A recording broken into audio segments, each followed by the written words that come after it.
புதிய கல்விக் கொள்கையை கொண்டு வந்து தமிழ்நாட்டின் சிறப்பான கல்வி முறையை மத்திய அரசு அளிக்க நினைப்பதாக திமுக எம்பி கனிமொழி குற்றம் சாட்டியுள்ளார். மத்திய பட்ஜெட்டை கண்டித்து நெல்லையில் திமுக சார்பில் பொதுக்கூட்டம் நடைபெற்றது.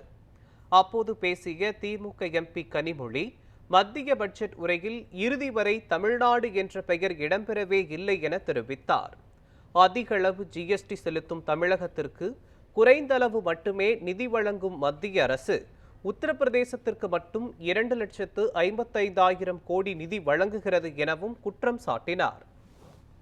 இன்னைக்கு தமிழ்நாட்டிலிருந்து ஜிஎஸ்டிக்கான பங்களிப்பு கிட்டத்தட்ட இந்த நாட்டோடையில ஒரு 9% ஜிஎஸ்டி பங்களிப்பு தமிழ்நாட்டில் இருந்து போகுது.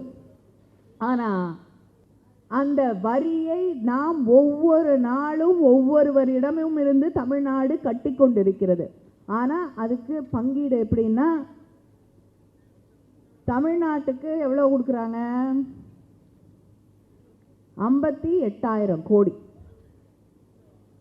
பெரிய அளவா தான் தெரியுது கேட்கும்போது. 58,000 கோடி பரவாயில்ல, 58,000 கோடி. இதே நேரத்தில் கிட்டத்தட்ட ஒண்ணுமே கொடுக்காத உத்தரப்பிரதேசத்துக்கு என்ன கொடுக்குறாங்க? 2,55,000 கோடி. இது எந்த விதத்தில் நியாயம் என்று நாம் ஏற்றுக்கொள்ள முடியும்?